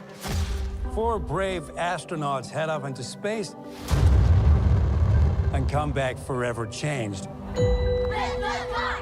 This car? Our city, our planet, owe a debt to these intrepid souls. And while we can never repay them, we can certainly celebrate them. Thank you, Fantastic Four. Thank you. Thank you, Fantastic Four! Please welcome the Fantastic Four.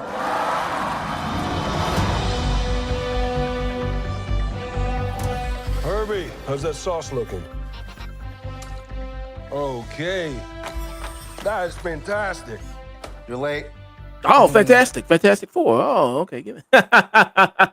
He said the thing. What do you mean? What do I mean? You're late for dinner.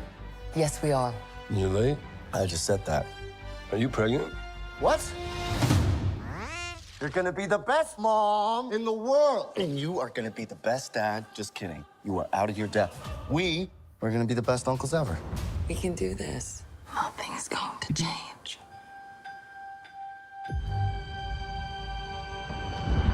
And same thing with this the last trailer. I do like the setup of the world here, this 19 retro futuristic 60s type world here. Even way they shoot you saw the scene like, clearly like on a TV, how it's like in this box type format there, which is really nice. Them premiering on this Ed Sullivan type TV show there to introduce themselves to the world. So I very much do like that. Like they're doing there with the Fantastic Four there.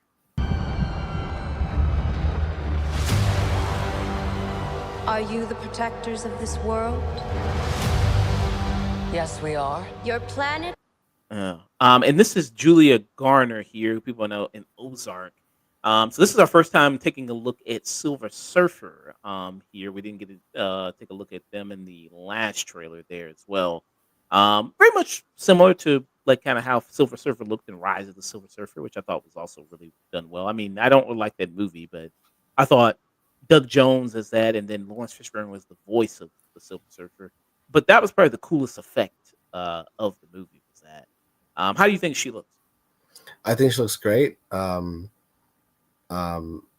believe if they're going by the source material, her name is Shalal Ball, and she's the wife of Silver Surfer. She's not. It's not a gender swap. This is a character who exists outside of the character who we know from the Fantastic Four sequel back in 2005, whatever.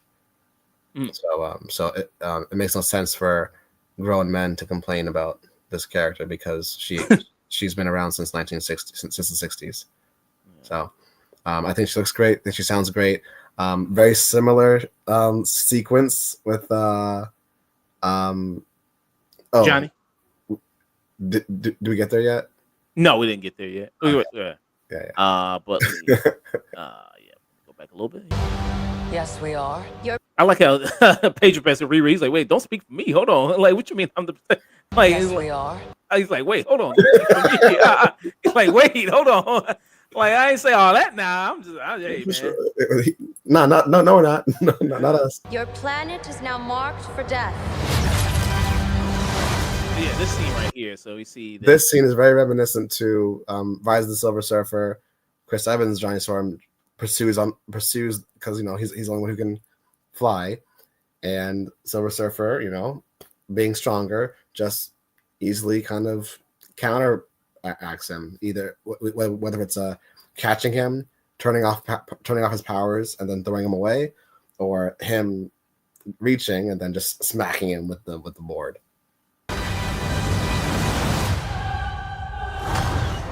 It's my fault. I stretched the bounds of space. And they hurt.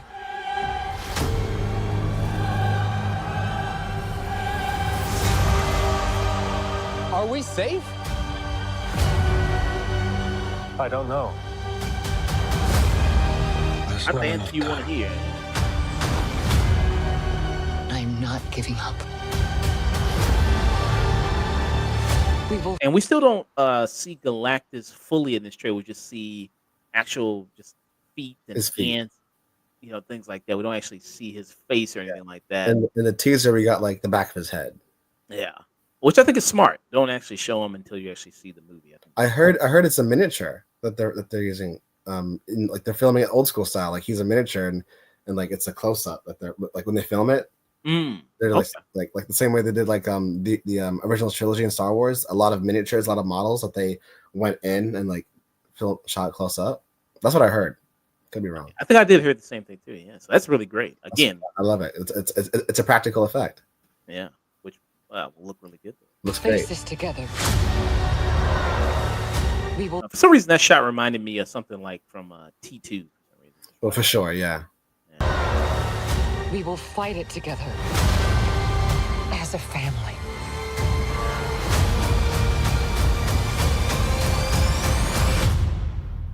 Has to be us.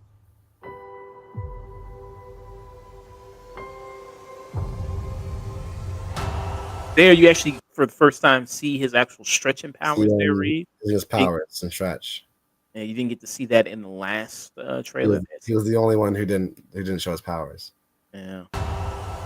It's great. And then you see in the back there, you see a little bit of Galactus there. I don't know if that's his hand. Oh, yeah, you're right. Or his head. I think it's maybe his head or his arm. Yeah, something like that. He's very close. Be careful, Mr. Fantastic.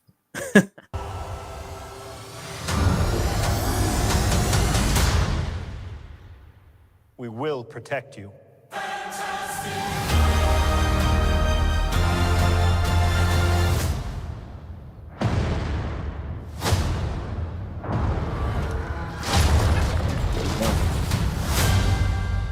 Yeah, awesome. Yeah, what are your thoughts on this trailer? So, if I heard correctly, Thunderbolts is the end of Phase 5. This is the beginning of Phase 6. Okay. I thought Phase 4 was a great rebuilding period for the MCU. We got a new in Phase 4. I believe we got a new Hawkeye. We got a new Black Widow. Like it was a lot of passing down the mantle and a lot of introduction of culture and flavor and like into the MCU with Moon Knight, Miss Marvel, Shang-Chi, and then Phase 5 had the opportunity. They kind of flopped a little bit because they didn't really have a lot of direction, and it showed. Phase 5 really should have delved deeper into the multiverse saga because it was supposed to, and they did a little bit, but it feels as we approach Doomsday, now that we know that that's happening, we're getting back to that multiversal story, because this is confirmed to be a different universe. In this world, the Fantastic Four, Marvel's first family, they're the only heroes. There's no Avengers, no X-Men. They get all the credit for all the heroism. They get all the attention, all the love. So, and like you said, I love the 1960s but still futuristic kind of aesthetic. It does remind me of the Jetsons. It's 1960s, but we still have robots and really cool slick rides and futuristic technology, but it still looks old school. But my biggest takeaway from this trailer is as we approach Doomsday with Galactus I think it's safe to say the Fantastic Four do lose in this movie. I think Galactus wins. I think he destroys their world, and before he destroys them along with it, they find a way out and make it to 616 where our established heroes are. But what I love most about this trailer is that Pedro Pascal's Mr. Fantastic is the one who is saying he feels guilt. He feels responsible, and it shows on his face. He feels like it's his fault. He's doomed everyone. I reached too far into space, and now someone has reached back, and I don't think we're strong enough to stop them. So when the press is asking them, like, are we safe? He turns around. I don't know, and just the look of guilt that he bears as the leader. This is the world's only heroes, so it's on them. If they fail, it's the world dies, and he knows that, and he's bearing that weight. So my biggest takeaway is just Pedro Pascal and his facial expressions, and just saying, I don't know, and even saying we will protect you, knowing he probably can't. It just says a lot already in this trailer, and that's what I'm looking forward to the most, knowing that they probably are going to lose, but how are they going to navigate that loss? Yeah, I think that's clear. I think from this trailer, so you see that Galactus is probably going to destroy the world. That's what's going to set up Secret Wars there, and eventually Doomsday, and them coming to the mainline world there. You see, and he said that it would be cool if they lose like Infinity Wars. That give you more gravitas, I think, to the film there. If you see the heroes actually lose in this, and see them redeem themselves the next time you see them. Yeah, love the aesthetic of it, still love the look of it. I think that's great there. The cast, still have to see how they all interact together. They did spend a lot of time together on the set to try to emphasize the fact that these characters are supposed to be a family. You got that. So, Pedro Pascal's having a wonderful career. I mean, he's going to be in the Mandalorian movie. He's got that coming out. He's going to be in this. He's in The Last of Us season 2. I mean, he's a busy man, everything like that. I'm not sure I'm 100% sold on him as Reed Richards. I guess to me, it just feels like kind of stunt casting because it's like, getting the hottest actor right now to come and play this role. But yeah, I still love Pedro Pascal and a lot of things that he does there. And yeah, it looks like a sleek, really cool, especially the things they do with Silver Surfer looks really great as well. Julia Garner's character there. So yeah. Yeah. Do you think this is better than the last trailer? It's definitely better because we got more. We got more of an idea what the story's about. I do love the teaser, how it opens. The way Pedro Pascal has this like 1960s dad voice, like we make a point to have dinner every week, Sunday at 7 on the dot, no matter what. We're all here. Like this, that cadence that they intentionally are going for. Kind of like in WandaVision when they were doing 50s and 60s sitcoms, they had to change the way they talk to match the era. So I really do like that. For me, I'm still on the fence.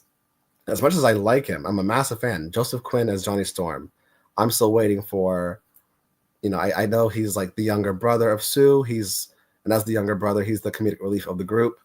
I don't know if he's like, I know I'm not an expert, but in the original source material in the comics, how quippy is he? How wisecracking is he? I know he's meant to be, the funny one out of the four, but how funny? I'm still waiting to see how funny he's supposed to be. I think he looks great. I know people are always coming at him for like having shitty wigs, whether if it's this Gladiator or Stranger Things. I'm a dumb guy. I don't always notice a bad wig unless it's really really bad.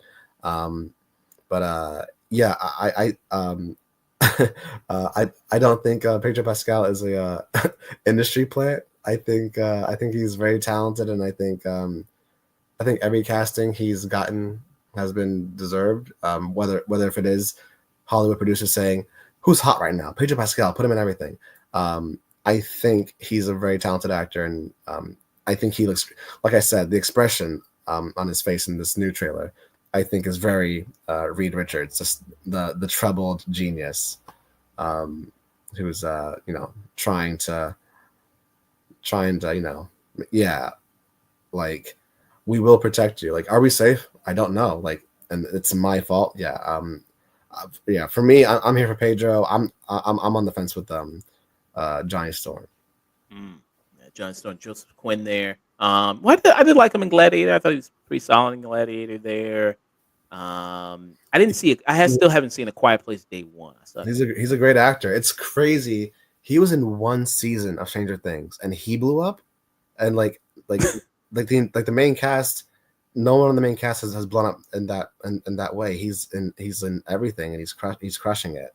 You don't think he's bigger than Millie Bobby Brown? Millie Bobby Brown. What she was in Holmes, she was in Godzilla, but no human character is the main character in Godzilla.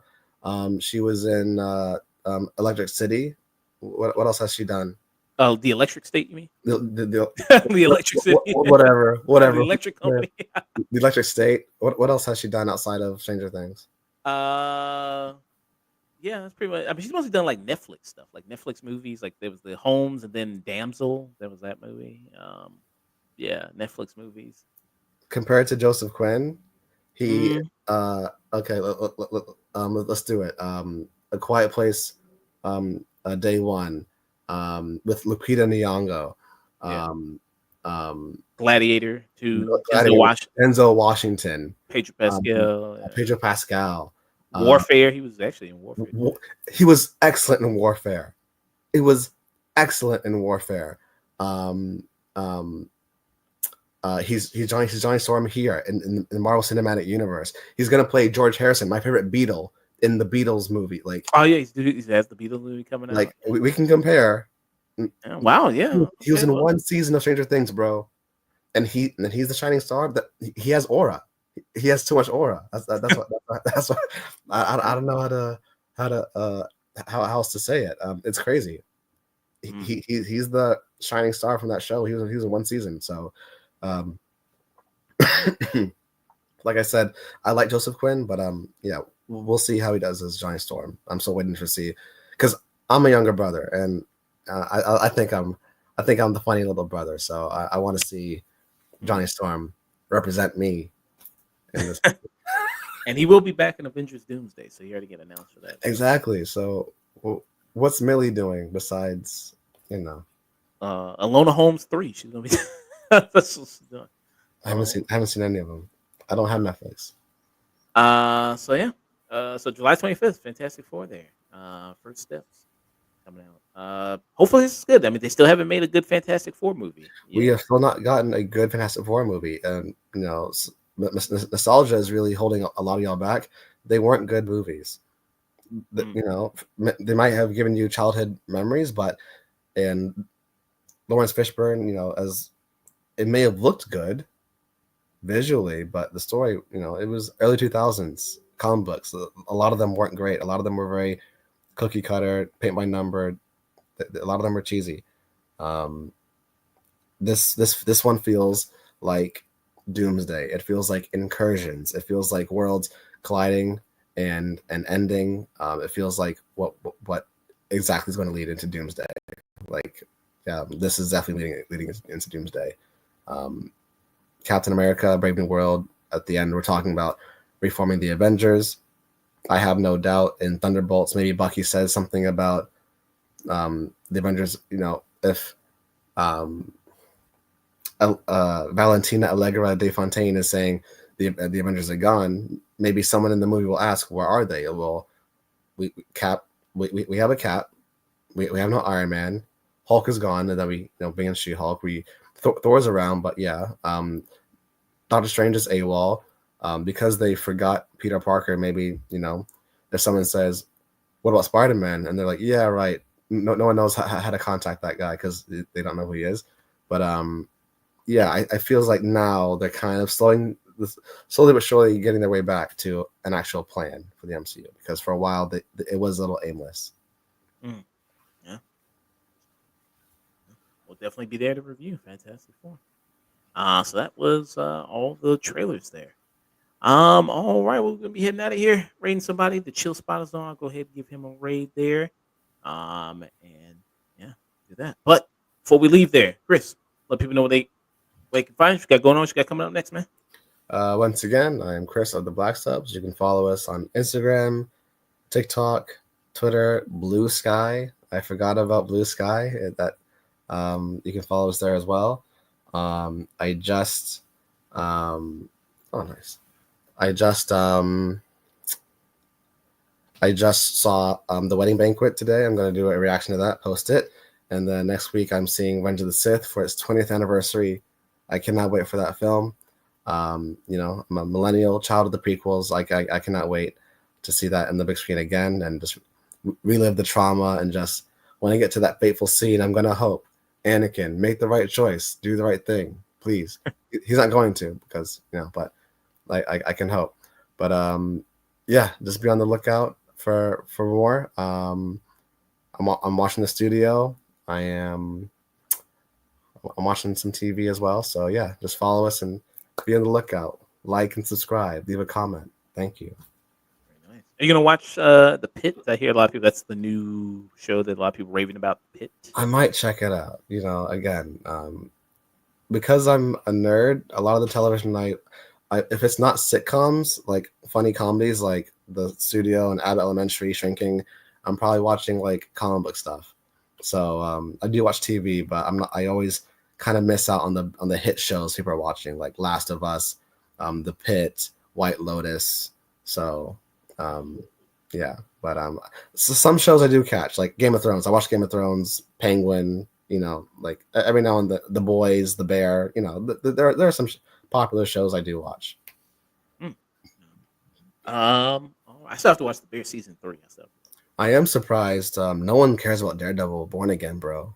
Really, you think so? People who like went hard for seasons, the original first 3 seasons, saying it's peak, it's the best Marvel. I don't know if it's because Disney brought it back, but a lot of that the fan base that was so loud is pretty quiet now. And I rewatched the first 3 seasons back in 2023. I feel like it's still pretty fresh in my mind. I feel like it's the same show. It's in my opinion, it's consistent. So I'm really confused as to why there's not more hype behind it. I thought it was great, especially that finale. It's amazing. I thought that finale was pretty good. Okay, interesting. Yeah, but I'm gonna be doing a review for that Monday. Streaming there probably 7 or 8 p.m. Central Standard Time. With Sage from Radio Futurity, we're gonna be doing that. We're gonna be doing Devil May Cry, and then Sage is gonna be doing some video game reviews. Sunday, do a stream there 8 p.m. Central Standard Time, doing a review for Warfare and doing a review for Drop. That film there. I don't think you didn't. It doesn't seem like you saw Drop. Drop doesn't seem like you saw Drop. What's Drop again? That's that thriller with the woman on the date. No. Okay. Oh, that's not. I don't. There's no pull. Like Yeah. I only saw Warfare because of the All-Star cast. Because y'all know how much I love Reservation Dogs, and so having DeFaro, Wutanai, Charles Melton, freaking Joseph Quinn, Kit Connor. Isn't Jesse Plemons? Isn't he in it? Is he in it? Or... No, he's not. He's not in it. But okay. But he easily could have been. Noah Centineo. What's his name? The dude from Black Adam. Black Adam, yeah, Adam Smasher, and okay, yeah, I think Noah. Yeah, him. Yeah, it was just like and Michael Gandolfini, who was great in Daredevil Born Again. Oh, he's in this. Oh. Yeah, I'm a fan of so many of these guys who are like kind of the future of Hollywood. So that was my main draw, because I usually don't go for these kind of war movies, but it was great. It was so self-contained because it's based off of someone's memory. This film was dedicated to a veteran's friend who was also there. They were there together, but I think his friend either didn't make it or had injuries that kind of affected their memory. But yeah, it's an hour and a half, and it takes place in a day, and we never leave one location. So like, I can only imagine how affordable this film was, because like it's so amazing when you can tell a compelling story without going anywhere. And this is co-directed by Alex Garland. It's written directed by, this is your veteran, as Ray Mendoza there, in the Iraq War veteran. And I did like, even though I'm not too big on that movie, I did like what Alex Garland did as far as some of the action scenes in Civil War.